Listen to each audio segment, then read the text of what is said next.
नमस्कार दोस्तों, आप लोगों का नोट्स बुक आईएएस में स्वागत है। मैं यश कुमार आज आप लोगों के लिए एनसीईआरटी 11 का आप लोगों को इकोनॉमिक्स जो है अर्थव्यवस्था उसके बारे में हमारी क्लास चलेगी और यह क्लास हमारी कंटिन्यू रहेगी।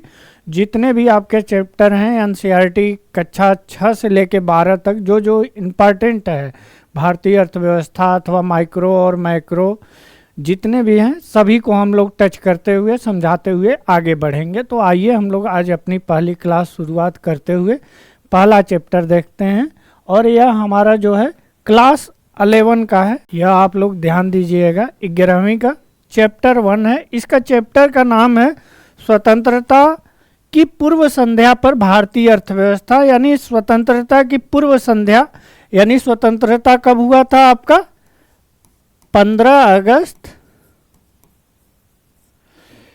1947 से पहले आपकी अर्थव्यवस्था क्या थी, उसके जो तीनों क्षेत्र थे वह कैसे थे और किसकी भागीदारी सबसे ज़्यादा थी, उसी पर हमारा यह चैप्टर डिपेंड है और उसी के बारे में हम लोग डिटेल में पढ़ेंगे।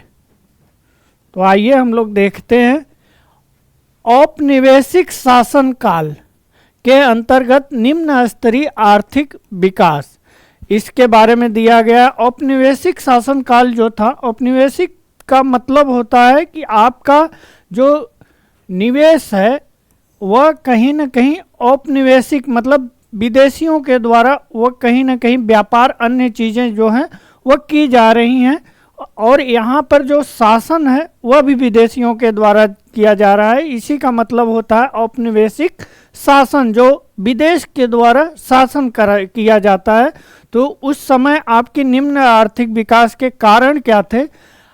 अंग्रेज शासन की स्थापना से पूर्व जो थी वह भारतीय अर्थव्यवस्था स्वतंत्र रूप में थी, यानी कि जब आप बक्सर और प्लासी का युद्ध देखेंगे, अगर उत्तर भारत को हम फोकस करते हुए देखें तो आपका जो प्लासी का युद्ध था,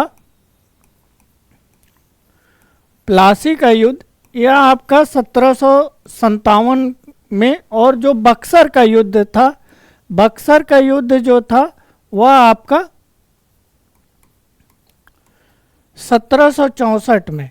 और बक्सर के युद्ध के बाद ही तीनों शक्तियां जो थीं, अवध और आपके मुगल और बंगाल, यह तीनों पराजित होती हैं, जिससे उत्तर भारत में पूरा का पूरा जो क्षेत्र होता है वह अंग्रेजों के शासन में आ जाता है। उसी के बाद आपका जो इलाहाबाद की संधि होती है, जिसे कड़ा के भी नाम से जाना जाता है, तो उसके बाद धीरे धीरे जो कब्जे में आ जाता है औपनिवेशिक शासन के अंतर्गत आ जाता है। यद्यपि जन सामान्य का आजीविका और सरकार की जो आय का मुख्य स्रोत था यह कृषि था। उस समय की बात की जा रही है, मुख्य स्रोत जो था वह कृषि था। फिर भी देश की विभिन्न प्रकार की विनिर्माण गतिविधियां हो रही थी जो कि हमारी क्या थी, वह कृषि आधारित थी, अथवा जो खनिज या तो अगर मणि लीजिए, रत्न लीजिए, यह सब चीज़ें। और यह आप हड़प्पा काल से ही देखेंगे, न कि वर्तमान। अगर अंग्रेजों के आने के पहले अगर आप देखेंगे तो यह चीज़ें थी, यह प्राचीन काल से ही भारत की चली आ रही थी। और इसमें जो था आपका सूती, रेशमी वस्त्रों, धातु आधारित तथा बहुमूल्य मणि रत्न से जुड़ी हुई शिल्पकारों की उत्कृष्ट केंद्र के रूप में भारत था। मतलब भारत में जो बनाई जाती थी यह मखमली कपड़े थे और रत्न आभूषण मणि के जो चीज थे वह विश्व विख्यात रूप में थे। भारत विश्व में सुविख्यात हो चुका था इस मामले में, और भारत में बनी इन चीज़ों की विश्व बाजार में जो थी अच्छी मांग थी। उनका प्रयोग उच्च स्तर पर कलात्मक आधारित था, मतलब वह डिजाइन जो किया गया था उसकी नक्काशी जो होती थी वह बहुत ही उच्च लेवल की होती थी। औपनिवेशिक शासन द्वारा रची गई आर्थिक नीतियों का जो ध्येय था, ध्येय का मतलब उद्देश्य होता था, वह उद्देश्य जो था भारत का आर्थिक विकास नहीं था। यहाँ पर आपको जैसा लिखा मिल रहा है, भारत का आर्थिक विकास नहीं था, बल्कि अपने मूल देश के आर्थिक हितों को संरक्षण और संवर्धन करना।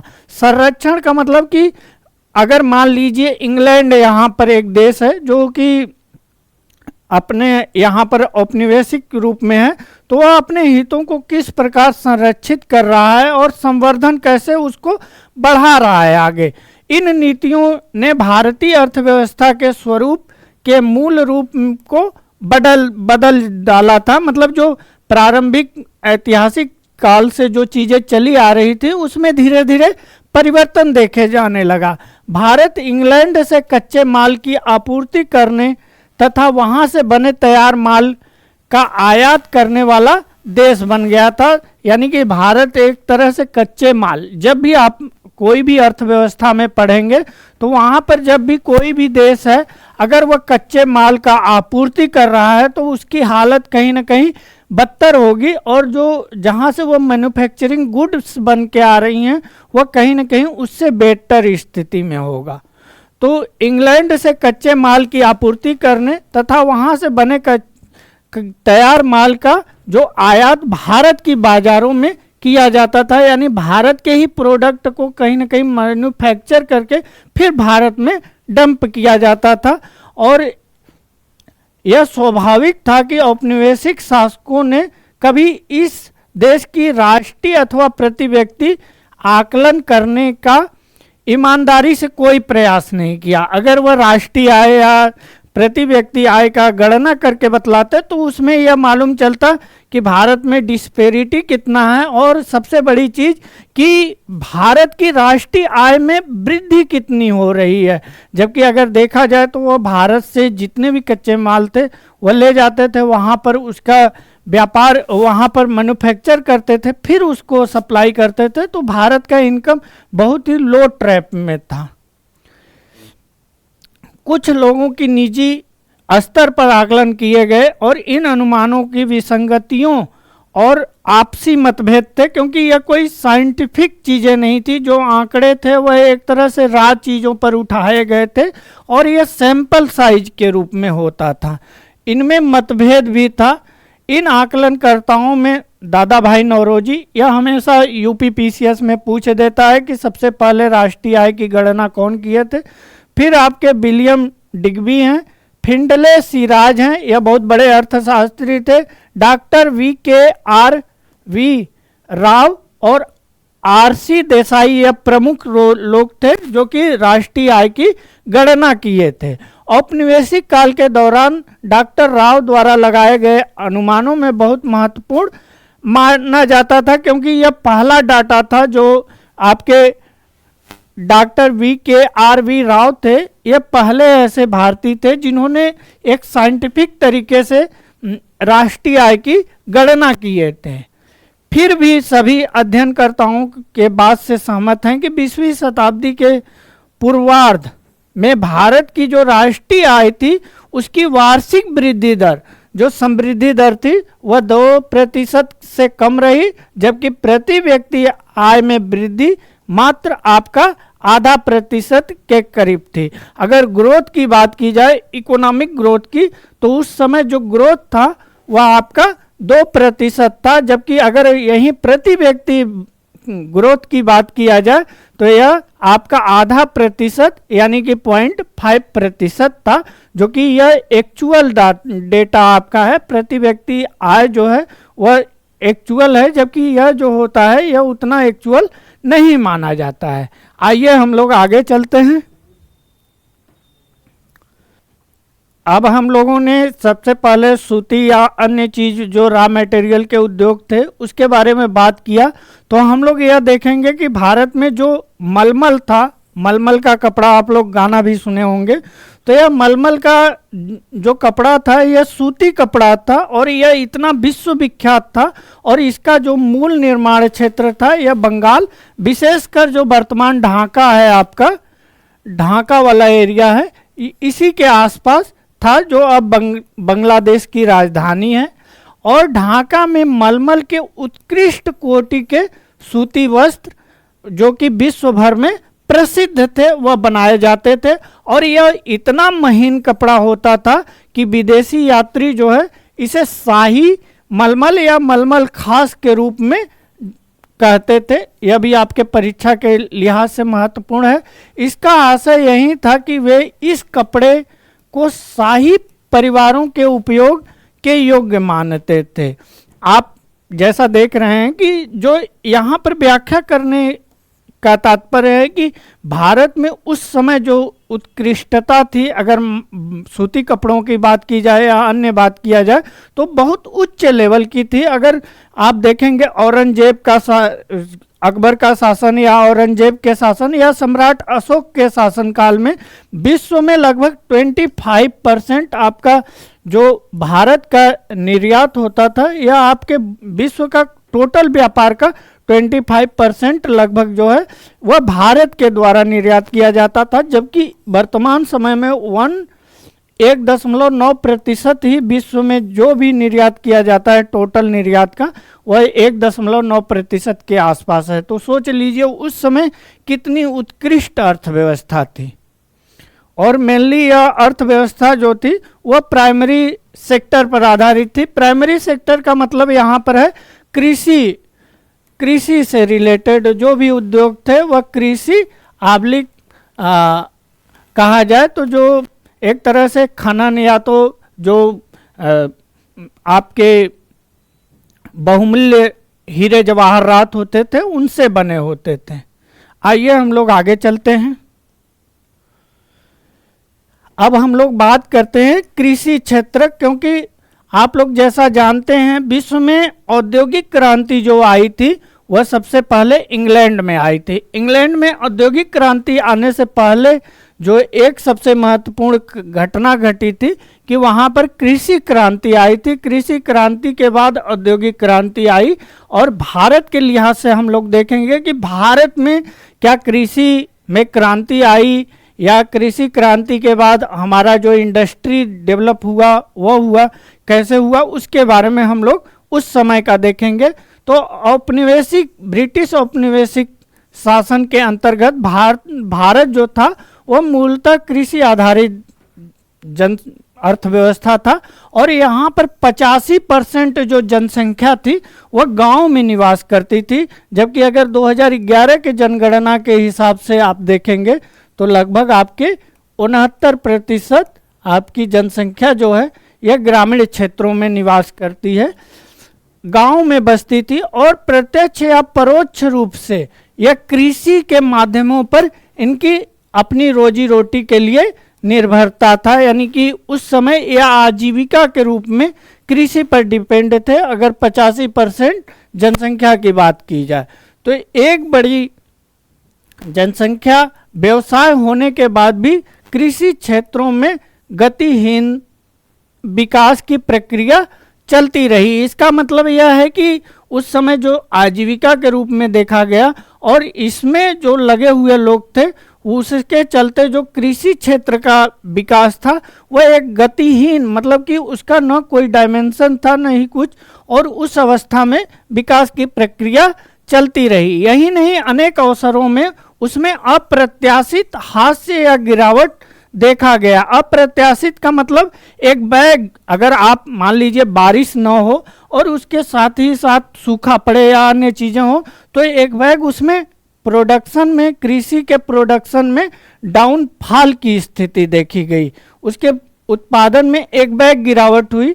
और भले ही कृषि अधीन क्षेत्र के प्रसार के कारण कुछ कृषि उत्पादकता में वृद्धि हुई, फिर भी उसके उत्पादकता में कमी आई। अगर उत्पादन की बात की जाए तो टोटल उत्पादन में तो वृद्धि आई, लेकिन उसका जो प्रोडक्टिविटी था, मतलब जो एक विशेष क्षेत्र में, वर्ग क्षेत्र में जो बढ़ना चाहिए उसमें प्रोडक्शन डाउन होते चला गया।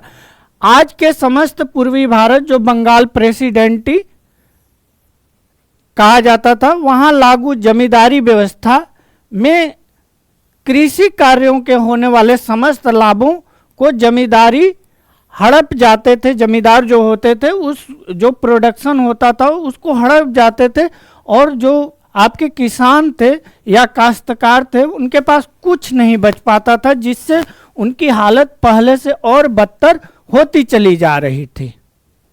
उर्वरकों का उस समय नगण्य उपयोग था, क्योंकि लोग परंपरागत खेती करते थे और परंपरागत खेती करते थे। उनके पास जो भी आपके ऑर्गेनिक जो उर्वरक होते थे वही यूज करते थे, जिससे वह नगण्य प्रयोग होता था उर्वरकों का, और कृषि उत्पादकता में को बहुत निम्न रखने के लिए उत्तरदायी था। यही जो कारण था, वह कृषि का जो उत्पादकता था वह निम्न लेवल का था। किसानों की दुर्दशा को और बढ़ाने में इसका बड़ा योगदान था। अगर प्रोडक्शन लेवल ही, प्रोडक्टिविटी ही बहुत लो है तो उससे जो एक तो जमींदार, उनको जितना भी उत्पादन हो रहा है उसका एक बड़ा अमाउंट जमींदार के पास चला जा रहा है। छोटी अमाउंट है तो वह क्या निवेश करेंगे खेत में और कैसे वो प्रोडक्टिविटी बनाएंगे, जिससे उनकी हालत और ही गंभीर बनी रहती थी।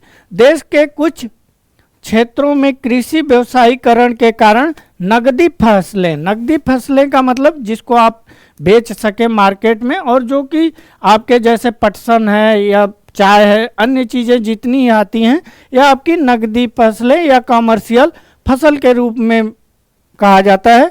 उच्च उत्पादकता के प्रमाण भी मिलते हैं, किंतु उच्च उत्पादकता के लाभ भारतीय किसानों को नहीं मिल पाता था। जैसे आप नील की खेती लें या तो जूट का उत्पादन लें, तो इसका जो उत्पादन होता था वह मेनली उत्पादन करने के बाद जो जमींदार थे उनके माध्यम से यह अंग्रेज़ों के पास चला जाता था, और अंग्रेज यह इसको रॉ मटेरियल को जो कृषि की होती थी उसको वह इंग्लैंड भेज देते थे, जिसके पास वो मैन्युफैक्चरिंग गुड्स में वो कन्वर्ट हो जाता था, और वह फिर पुनः भारतीय बाज़ारों या जहाँ जहाँ इंग्लैंड का उपनिवेश था वहाँ पर उसको निर्यात कर देते थे, और उसका लाभ भारत या भारतीय लोगों को नहीं मिल पाता था। उन्हें खाद्यान्न की खेती करने के स्थान पर नकदी फसलों का उत्पादन करना पड़ता था, जिसका प्रयोग अंततः इंग्लैंड के कारखानों में किया जाता था, जैसा मैं आप लोगों को पहले ही बतला चुका हूँ। काश्तकारों के लिए एक बड़े वर्ग और छोटे किसानों के पास कृषि क्षेत्र निवेश के लिए न ही संसाधन थे और न ही तकनीक थी और न ही कोई प्रेरणा था। अगर मान लीजिए कोई भी व्यक्ति है, गांव में है, और बहुत ही, जैसे आप गांधी मूवी देखेंगे तो उसमें बतलाया गया है जो आपका चंपारण वाला 1917 का आंदोलन हुआ है, तो उस समय का आप देखेंगे बहुत मार्मिक चीज़ें दिखाई गई हैं। एकदम गांव, आज के रिमोट एरिया में भी वैसे गांव नहीं मिलेंगे, और वहां पर बहुत संसाधन उतने नहीं है, और संसाधन नहीं है, शिक्षा का स्तर वह नहीं है, तो लोगों को यह नहीं मालूम है, जमींदार एक बड़ा हिस्सा ले रहा है, तो उनको निवेश करने के लिए खेत में पुनः उनके पास कोई वैसी सुविधाएं भी नहीं है, नहीं वैसे प्रेरणा है। उनको यहाँ तक कि उनके खुद के भोजन के लिए वह इकट्ठे नहीं कर पाते थे। अब आइए हम लोग औद्योगिक क्षेत्र चलते हैं। जैसा कि आप लोग जानते हैं कि 3 क्षेत्र होता है, त्रिक्षेत्रीय अर्थव्यवस्था होती है। इसमें जो होता है प्राइमरी सेक्टर होता है, प्राइमरी मेनली जो होता है वह आपका एग्रीकल्चर होता है, फिर सेकेंडरी जो होता है वह आपका इंडस्ट्री होता है, और थर्सरी जो क्षेत्र होता है, तृतीय क्षेत्र, वह आपका सेवा सर्विस सेक्टर होता है। तो हम लोग अब द्वितीय क्षेत्र की बात करेंगे। कृषि की ही भांति औपनिवेशिक काल में जो व्यवस्था थी उसके अंतर्गत भारत एक सुदृढ़ औद्योगिक आधार पर विकास भी नहीं कर पाया गया था। इसका तात्पर्य यही है कि जब आप भारत में जो भी प्रोडक्शन हो रहा है उसको, रॉ मटेरियल को अगर आप विदेश में भेज रहे हैं, तो भारत में जो पहले से ऑलरेडी उद्योग हैं वह कहीं ना कहीं अगर उनमें इनपुट नहीं आ रहा है, कोई रॉ मटेरियल नहीं आ रहा है, तो यह धीरे धीरे मृत प्राय या तो बंद होने की अवस्था में पड़ जाएंगे। देश की विश्व प्रसिद्ध शिल्प कलाओं का पतन हो रहा था, जिसके चलते पतन होने लगा, और प्रतिष्ठित परंपरा के स्थान पर स्थान ले सकने वाले आधुनिक औद्योगिक आधार की रचना नहीं हो पाई। यानी शिल्प के स्थान पर या वैसे जो मखमली कपड़े बनते थे उसके आधार पर आधुनिक जो चीज़ें बननी चाहिए उसकी स्थान नहीं ले पाया। एक तो भारत को इंग्लैंड में विकसित हो रहे आधुनिक उद्योगों के लिए कच्चे माल का निर्यात करना था, क्योंकि उस समय विश्व का एक बहुत बड़ा भूभाग जो था वह भूभाग इंग्लैंड के औपनिवेशिक के रूप में था। तो जितने भी देश होते थे वहाँ से कच्चे माल का आयात करता था और अन्य देशों में उसकी आपूर्ति होती थी मैन्युफैक्चरिंग के बाद। तो एक बहुत अमाउंट के मामले में उसको जो रॉ मटेरियल चाहिए इन देशों से, जैसे भारत था औपनिवेशिक, उसी के आधार पर वहाँ से मंगाने लगा और जिससे कच्चे माल का निर्यात बढ़ गया। और निर्यात बढ़ने लगा तो दूसरे जो उन उद्योगों का उत्पादन के लिए भारत में एक विशाल बाजार भी बनाना चाहते थे। जैसे वहाँ से कोई माल मैन्युफैक्चर हो गया तो उसे फिर भारत के ही मार्केटों में उसे सप्लाई करना चाहते थे। इस प्रकार उद्योगों के प्रसार के सहारे ब्रिटेन ने एक अधिकतम लाभ सुनिश्चित करना चाहा। इस मांग को इंग्लैंड में सस्ते निर्मित उत्पादों की लाभपूर्ण आयात द्वारा पूरा किया गया। इसका यही तात्पर्य है कि मान लीजिए कोई भी, जैसे जूट है, जूट का उत्पादन भारत में हुआ और जूट जो है प्रति गांठ का आकलन किया जाता है। सपोज दैट उस समय 1 रुपये प्रति गांठ था और इसे ले जाकर इंग्लैंड में बनाया गया, पुनः इसको भारतीय मार्केट में इसे सप्लाई किया गया और यहाँ पर 10 रुपये प्रति गांठ। तो इस दोनों का अंतर जो है एक बहुत बड़ा है, यानी 9 रुपये था, इसका जो लाभ था वह सीधे इंग्लैंड को मिल गया, यानी एक बहुत बड़ा हिस्सा। यद्यपि 19वीं शताब्दी के उत्तरार्ध में कुछ आधुनिक उद्योगों का स्थापना होने लगी थी और उनकी उन्नति में बहुत धीमी थी, क्योंकि उसमें भारतीयों ही द्वारा उसमें निवेश छोटे छोटे पैमाने पर वह इंडस्ट्री का विकास होने लगा। प्रारंभ में यह विकास केवल सूती उद्योग और पटसन उद्योग को आरंभ करने तक ही सीमित था। सूती कपड़ा मिलें भारतीय उद्यमियों द्वारा लगाई गई थी। यह जो मिलें थी यह भारतीय उद्यमियों द्वारा लगाई गई थी, क्योंकि इसके साथ भी बहुत बड़ी राजनीति हुई और इनको भी, ये देश पश्चिमी क्षेत्रों जो आज के महाराष्ट्र गुजरात में अवस्थित थे और पटसन उद्योग की स्थापना का श्रेय विदेशियों को दिया जा सकता है।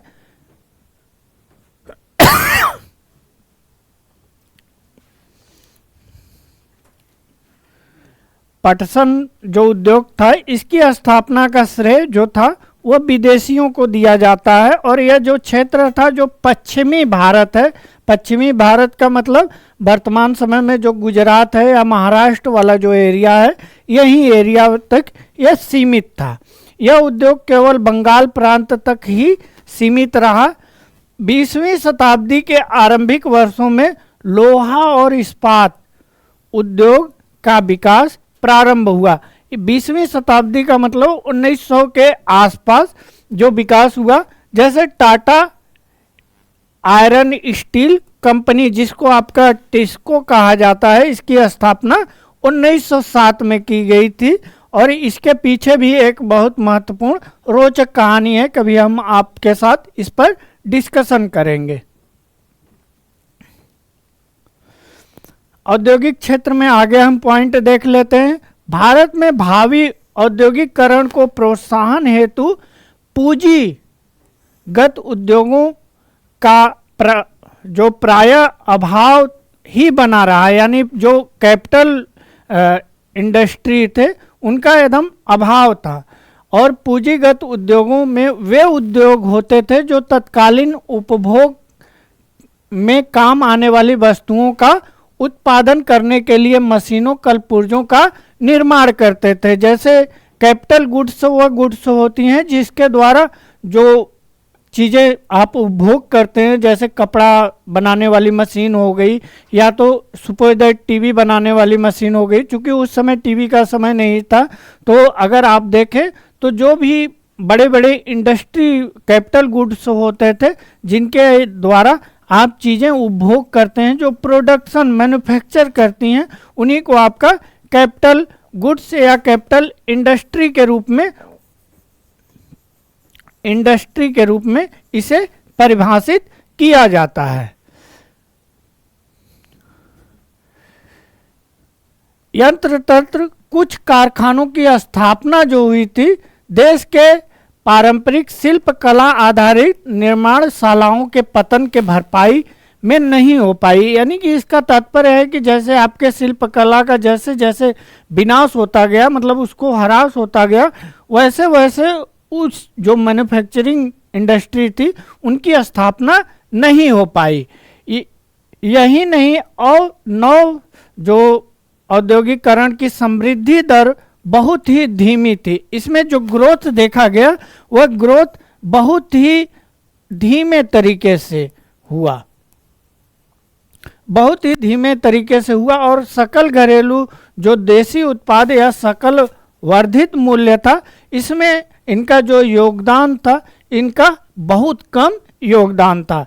और इस नए उत्पादन क्षेत्र में एक अन्य महत्वपूर्ण कमी आई, इससे सार्वजनिक क्षेत्र जो होते थे का कार्य क्षेत्र भी कम होता चला गया। अगर मान लीजिए जैसे ही कैपिटल गुड्स इंडस्ट्री जो कैपिटल इंडस्ट्री हैं, इनमें जब विकास धीमे गति से होगा तो जो आपके पब्लिक सेक्टर होंगे उसमें भी विकास जो होगा वह भी धीमे गति से होगा, क्योंकि इसका एक सबसे बड़ा कारण होता है कि एक दूसरे से यह चीज़ें रिलेट होती हैं। एक का प्रभाव एक पर सकारात्मक प्रभाव दूसरे पर भी सकारात्मक प्रभाव को प्रोत्साहित करता है। वास्तव में यह क्षेत्र प्रायः रेल, विद्युत उत्पादन, संचार, बंदरगाहों और कुछ विभागों के उपक्रमों तक ही सीमित रहा। अगर बात किया जाए भारत में, अगर वर्तमान समय में आप देखें तो सबसे ज़्यादा जो कृषि क्षेत्र है एग्रीकल्चर मान लीजिए, एग्रीकल्चर के बाद हम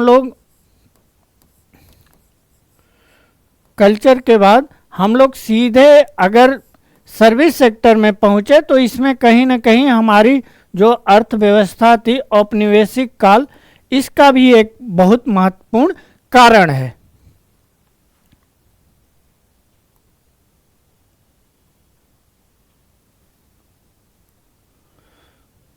अब आइए हम लोग बात कर लेते हैं विदेशी व्यापार की। विदेशी व्यापार में प्राचीन समय में भारत एक महत्वपूर्ण विदेशी व्यापार केंद्र के रूप में था, क्योंकि आप लोग जैसा जानते हैं कि उस समय विश्व व्यापार का एक सबसे बड़ा हिस्सा जो था वह भारत के द्वारा किया जाता था।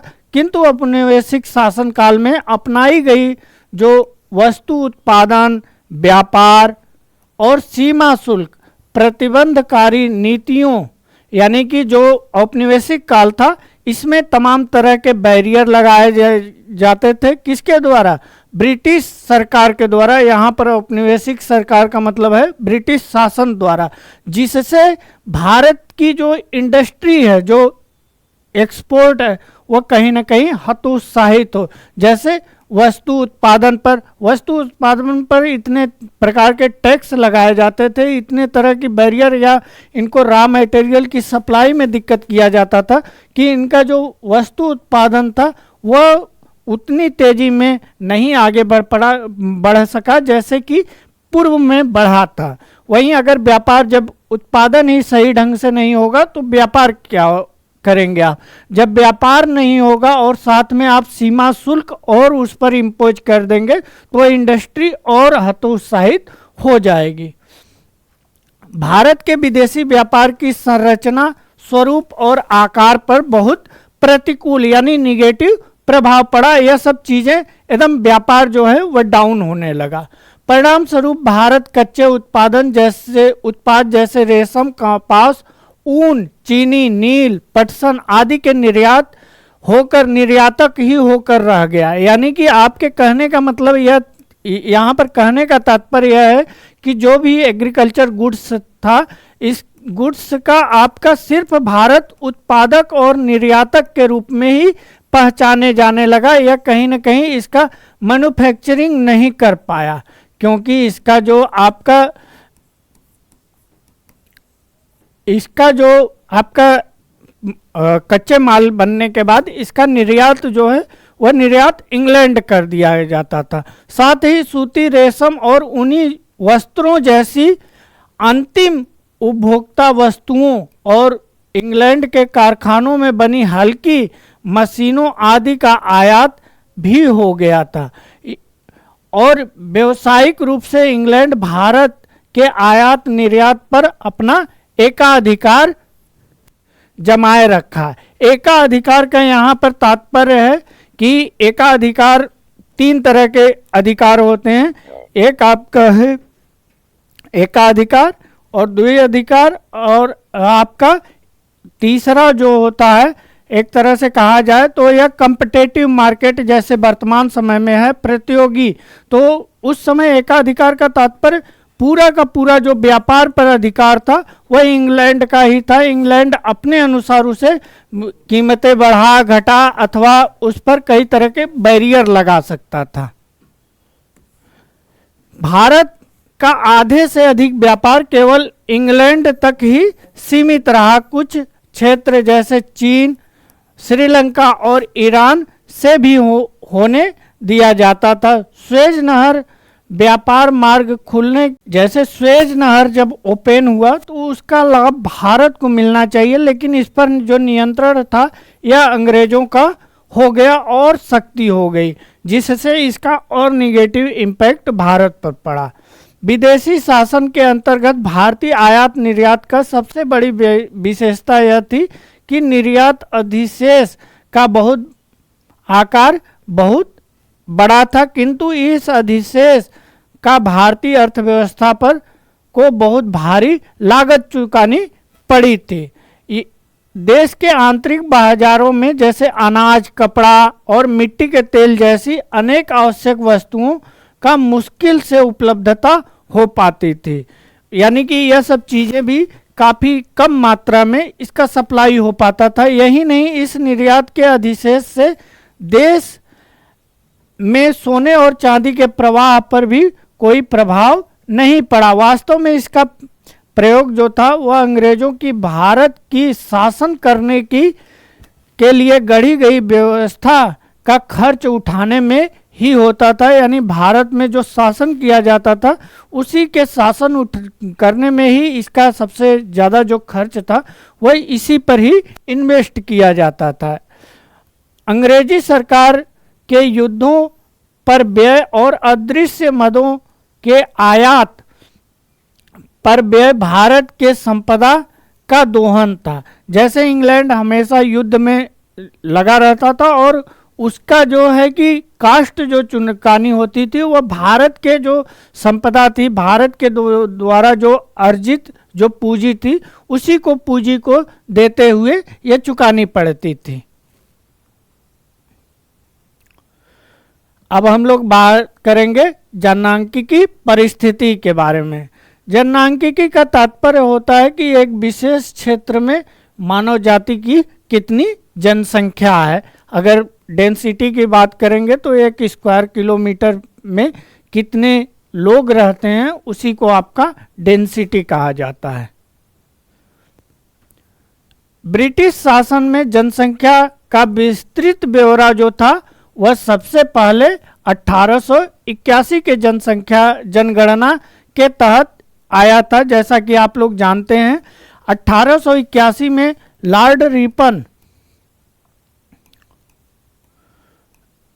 लॉर्ड रिपन के द्वारा सब क्रमबद्ध तरीके से कराया गया था। अगर उससे पहले देखेंगे तो 1872 में सबसे पहले लॉर्ड मेयो के समय में आपका जनगणना कराया जाता है। इससे पहले भी आप अगर देखें तो ऐसा नहीं है कि अंग्रेज सबसे पहले भारत में जनगणना किए थे। इससे पहले अगर आप मौर्य साम्राज्य में देखेंगे तो जो अशोक का शासनकाल था उस समय आपके यह देखा गया था कि उस समय भी जनसंख्या संबंधित पद्धति थी जिसमें जनगणना किया जाता था। सीमाएं थी, फिर भी इसमें जनसंख्या वृद्धि जो थी वो विषमता बहुत स्पष्ट थी।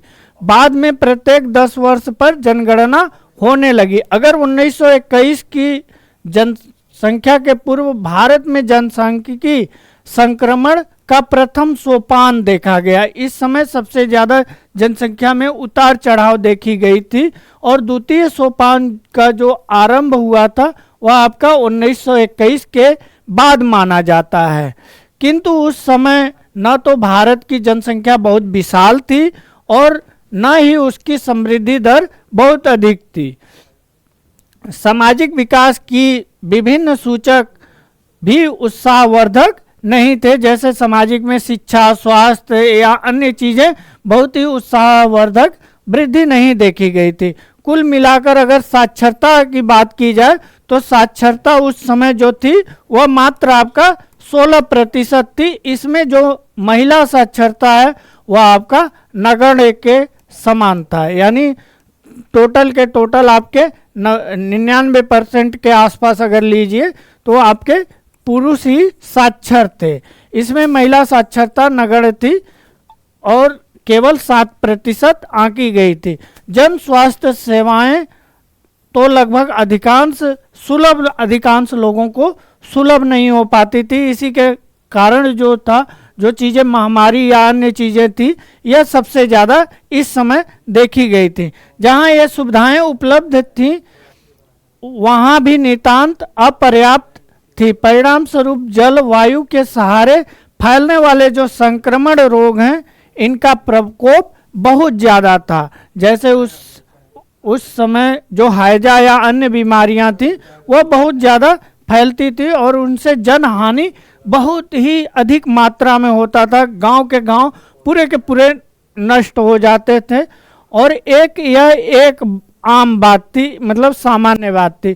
कोई आश्चर्य नहीं था कि उस समय सकल जो मृत्यु दर है, मतलब टोटल जो लोग मर रहे हैं, उनकी संख्या बहुत अधिक होती थी। विशेष रूप से शिशु जन्म दर अधिक चौंकाने वाली थी। आज भले ही हमारे देश में शिशु मृत्यु दर 33 प्रति हजार हो गई थी, अगर बात किया जाए शिशु मृत्यु दर, तो शिशु मृत्यु दर का जो आंकड़ा जारी करने का जो फार्मूला होता है, एक वर्ष में टोटल जो मृत हुए रहते हैं शिशु, और बटा में आपके जो उस वर्ष शिशु का जन्म दर होता है वह हो गया, और उसे 1000 से आप मल्टीप्लाई कर दीजिए तो यही आंकड़ा जो होता है शिशु मृत्यु दर को प्रदर्शित करता है। इसमें भी इन्फेंट होता है, फिर चाइल्ड होता है, फिर बाद में आपका जो 1 वर्ष से नीचे और 5 वर्ष से नीचे। तो वर्तमान समय में 33 प्रति हजार है, जबकि उस समय जो था आप सोच लीजिए 218 था, जबकि यह आधिकारिक नहीं है। आधिकारिक अगर उस तरह बात की जाए तो इससे भी ज़्यादा यह आधिकारिक है, जबकि उस समय बात की जाए तो इससे भी ज़्यादा थी। अगर जीवन प्रत्याशा स्तर की बात की जाए तो वर्तमान समय में आपका 69 वर्ष है। जीवन प्रत्याशा का यही तात्पर्य है कि एक शिशु जो जन्म लेता है उस समय एक संभावित अवधि की कितने वर्ष तक शिशु जीवित रहेगा, उसी को आपका जीवन प्रत्याशा कहा जाता है। 69 वर्ष थी जो कि वर्तमान समय में है, और जो कि उस समय जो थी वह आपकी 32 वर्ष थी। विश्वस्त आंकड़ों के अभाव में यह कह पाना कठिन है कि उस समय गरीबी का प्रसार कितना था। अगर देखा जाए तो गरीबी का प्रसार जो था वह बहुत ही अत्यधिक था। जैसे ही आप ऐतिहासिक चीज़ें पढ़ेंगे तो उस आधार पर आप देखेंगे कि बहुत ही उस समय गरीबी बहुत ही उच्च मामले में थी, चूँकि इसका कोई विश्वस्त आंकड़ा नहीं है। इसमें कोई संदेह नहीं कि औपनिवेशिक शासन में के दौरान भारत अत्यधिक गरीबी व्याप्त थी। परिणाम स्वरूप भारत की जनसंख्या की दशा और भी बदतर थी।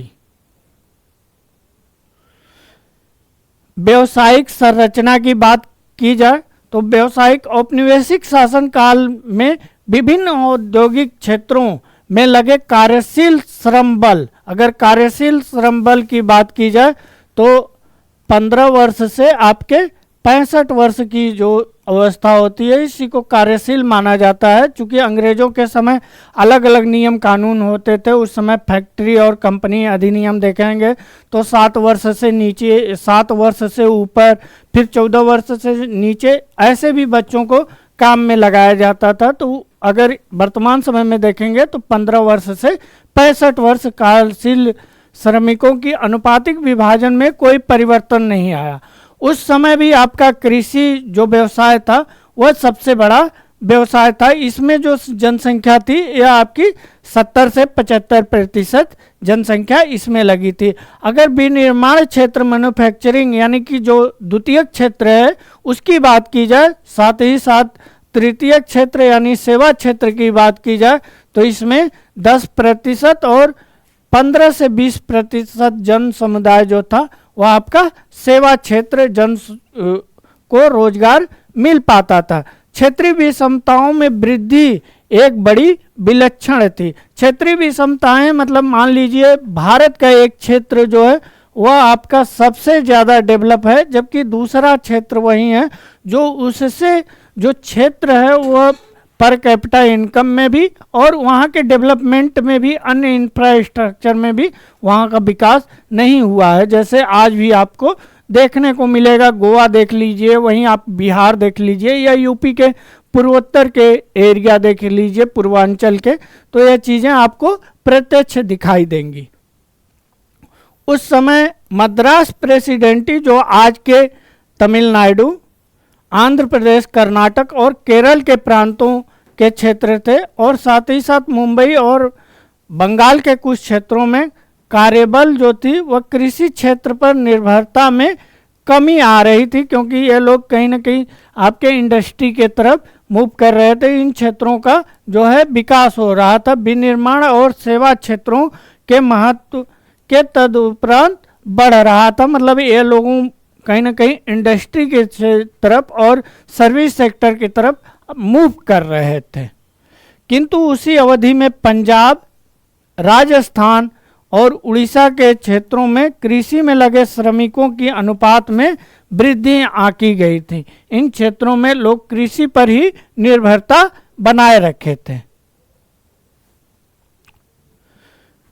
आधारिक संरचना, अगर इंफ्रास्ट्रक्चर की बात की जाए तो औपनिवेशिक शासन काल में यह देखा गया कि जहाँ जहाँ औपनिवेशिक शासन को लाभ या उनके रॉ मटेरियल को एक जगह से दूसरे स्थान पर ले जाना है, उसी क्षेत्रों या उसी विशेष चीज़ों का विकास किया गया। चाहे आप रेल ले लीजिए या रोड ले लीजिए या तो कोई वैसी चीज़ें आप जल मार्ग ले लीजिए, यह सब सारी जो विकास की जाती थी यह एक पर्पज उद्देश्य के तहत जिससे ज़्यादा से ज़्यादा भारतीय लोगों अथवा भारतीय अर्थव्यवस्था का शोषण किया जा सके। जैसे आपके रेल पत्तनों अथवा जल परिवहन, डाक तार आदि का विकास हुआ था। यह सब विकास मेनली जो हुआ था वह डलहौजी के शासनकाल में 1854 के आसपास इन सभी का विकास देखा गया था। इसका ध्येय जो था जन सामान्य को अधिक सुविधा प्रदान करना नहीं था कि ज़्यादा से ज़्यादा जन सामान्य को सुविधाएं दें, उनके वेलफेयर में वृद्धि करें, बल्कि ये कार्य जो थे औपनिवेशिक हित को साधन करने के लिए उसके हित साधन करने के लिए यह ध्येय किए जाते थे। अंग्रेजी शासन से पहले बनी जो सड़कें आधुनिक यातायात साधनों के लिए उपयुक्त नहीं थीं, जो सड़कें उन्होंने बनाई उनका ध्येय सिर्फ देश के भीतर सेनाओं को, सेना ले जाने का मतलब यही है कि उस समय जो राष्ट्रीय आंदोलन था वह राष्ट्रीय आंदोलन कहीं ना कहीं उसका एक विकराल रूप देखा जा रहा था। तो उसको शासन को, अपने शासन को एक सुचारू रूप से चलाने के लिए, ज़्यादा से ज़्यादा शोषण करने के लिए सेनाओं के आवागमन की सुविधा और देश के भीतरी भागों में कच्चे मालों का निकटतम रेलवे स्टेशन तक पहुंचाने अथवा पत्तन यानी कि पोर्ट तक पहुंचाने में सहायता मात्र था। इस प्रकार जो कच्चे माल थे वह इंग्लैंड को, अथवा अन्य लाभकारी बाजारों तक पहुंचना आसान हो जाता था। अगर ग्रामीण क्षेत्रों तक कच्चे माल पहुंचने में सक्षम सभी मौसमों में उपयोग होने वाले सड़कों मार्गों का अभाव निरंतर बना रहता था, क्योंकि जो ग्रामीण क्षेत्र थे यहाँ पर उनको उतने मात्रा में आउटपुट या वहाँ से माल सप्लाई नहीं हो पाता था, इसलिए ग्रामीण क्षेत्रों पर ये विशेष ध्यान नहीं देते थे। वर्षा काल में यह अभाव और भी भीषण हो जाता था, क्योंकि यह 12 मासी नहीं होते थे, एक कच्चे मार्ग की तरह होते थे। और कच्चा जब भी आप देखेंगे जो रोड होता है वह जो वर्षा समय होता है वह एकदम विखंडित हो जाता है, वहाँ आना जाना भी दूभर हो जाता है। और वह मुख्य जो चीज़ें होती हैं, मार्केट होता है अथवा अस्पताल होता है, उससे एकदम ये गांव जो होते थे वो कट जाते थे। आज भी आप कुछ रिमोट एरिया में ऐसा देखेंगे। अंग्रेज़ों ने 1850 में भारत में रेलों का आरंभ किया और यही उनका सबसे महत्वपूर्ण योगदान माना जाता है। भारत में जो रेल का विकास था उसका तो एक महत्वपूर्ण योगदान माना ही जाता था, क्योंकि इससे बहुत ही क्रांतिकारी परिवर्तन आया था। लेकिन यह कोई वेलफेयर के लिए चीज़ें नहीं थी, यह भारत की अर्थव्यवस्था को और तेजी में शोषण और दोहन करने के लिए यह चीज़ थी। क्योंकि आप सपोज दैट मान लीजिए एक दिन में भारतीय अर्थव्यवस्था से कोई भी चीज़ कोई माइनिंग की जाती है, वो 1 मीट्रिक टन या कोई भी एक अमाउंट मान लीजिए इतना की जाती है, और इसे ट्रेडिशनल गधे या खच्चर या तो बैलगाड़ियों से इसका ढोया जाता है। अगर वहीं रेल का विकास हो जाए तो यह जो भी रॉ मटेरियल या माइनिंग है उसको और तेजी और कई गुना तेजी में उसका दोहन कर सकते हैं। तो इसका विकास भारत के लिए उस समय सही नहीं था, क्योंकि भारत का और तेजी से शोषण होने लगा। अर्थव्यवस्था की 2 महत्वपूर्ण तरीकों को प्रभावित किया। एक, इसमें से लोगों के भू क्षेत्रीय और सांस्कृतिक व्यवधानों को कम आसानी से लंबी यात्राएं करने का अवसर प्राप्त हुआ, और दूसरी ओर भारतीय कृषि का व्यवसायीकरण भी बढ़ा। इसमें सबसे बड़ी चीज़ है कि कमर्शियलाइजेशन भी इसके तहत हुआ। अगर इसका एक पॉजिटिव देखा जाए तो कमर्शियलाइजेशन भी हुआ। अगर वहीं निगेटिव चीज़ों की बात की जाए तो जो भी महामारी इस समय फैलती थी वह बहुत तेज़ी में एक शहर से दूसरे शहर, एक जगह से दूसरे स्थान पर यहीं रेल के चलते आपकी पहुंच जाती थी।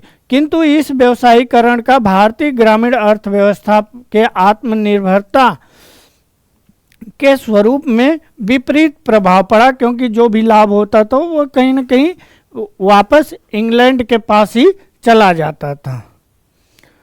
भारत के निर्यात में निस्संदेह विस्तार हुआ, परंतु इसके लाभ भारतवासियों तक मुश्किल से हो पाता था, क्योंकि इसका एक ज़्यादा से ज़्यादा अमाउंट जो होता था वह अंग्रेज़ों के पास चला जाता था। इस प्रकार जन सामान्य से मिले सांस्कृतिक लाभ और व्यापक होते गए और देश आर्थिक हानि की भरपाई नहीं कर पाया। अगर हम निष्कर्ष की बात करें तो निष्कर्ष अगर देखेंगे तो स्वतंत्रता प्राप्ति तक 200 वर्षों, यानी कि अगर आप लेंगे तो लगभग 190 वर्ष जो था यह मूल रूप से शासन था। वैसे अंग्रेज जो आए थे वह 1600 ईस्वी में आए थे, और 1600 में आए थे। उसी के बाद से इनका भारत में प्रारंभिक समय में इनका जो था वह एक तरह से व्यापार करते थे। फिर धीरे धीरे वह सहायक संधि या अन्य माध्यमों से जो यहाँ राजे रजवाड़े या जमींदार थे उन पर प्रभुत्व जमा लिए। फिर धीरे धीरे वह हस्तक्षेप उनकी और बढ़ती गई, और शक्तियों को जो भी शासक थे उनको हराने के बाद वह प्रत्यक्ष रूप से शासक की भूमिका में आ गए। और शासक की भूमिका में यहाँ यह कहने में कोई निसंदेह दो राय नहीं है। जैसे भारत में मान लीजिए मुगल आए या दिल्ली सल्तनत में जो भी शासक आए वह भारत में ही वह किए, और भारत में ही निर्माण किए, जबकि अंग्रेज थे। अगर प्लासी या बक्सर का युद्ध देखेंगे तो उस युद्ध में एक बहुत बड़ी अमाउंट थी जो नाव के द्वारा यहाँ से इंग्लैंड से भारत से इंग्लैंड में ले गए थे। कृषि क्षेत्र पहले से ही अत्यधिक श्रम अधिशेष के भार से लदा था। जैसा आज आप देखेंगे लगभग 54% के आसपास कृषि क्षेत्र पर निर्भरता है। वहीं अगर उस समय भी बात की जाए तो 85% लोग प्रत्यक्ष या परोक्ष रूप से कृषि क्षेत्र पर निर्भर थे।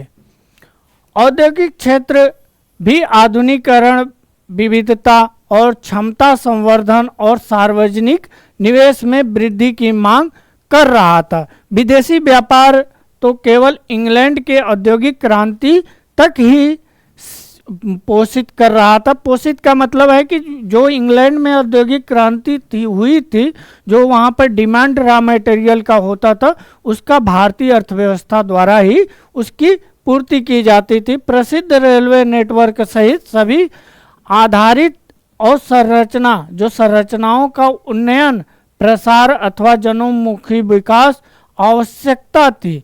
इसकी जो थी वह एक तरह से आवश्यकता थी। और व्यापक गरीबी और बेरोजगारी भी सार्वजनिक आर्थिक नीतियों को जन कल्याणोन्मुखी बनाने का आग्रह कर रही थी। संक्षेप में देश में जो सामाजिक और आर्थिक चुनौतियों को बहुत अधिक थी, उस समय सामाजिक जो आर्थिक चुनौतियां थी वह बहुत ही अधिक थी। अब हम लोग अगली क्लास में मिलेंगे। आप लोगों का नोट्स बुक IAS में बने रहने के लिए, और मैं इतना आप लोगों को अभी आशान्वित करता हूं कि आप लोग अगर क्रमबद्ध तरीके से हमारी क्लास को फॉलो करेंगे तो निश्चित ही लाभ मिलेगा। और जैसा आप लोग जानते हैं, UPSC हो या स्टेट PCS हो, इसमें आपका NCERT की जो भूमिका होती है वो बेहद ही महत्वपूर्ण होती है। धन्यवाद।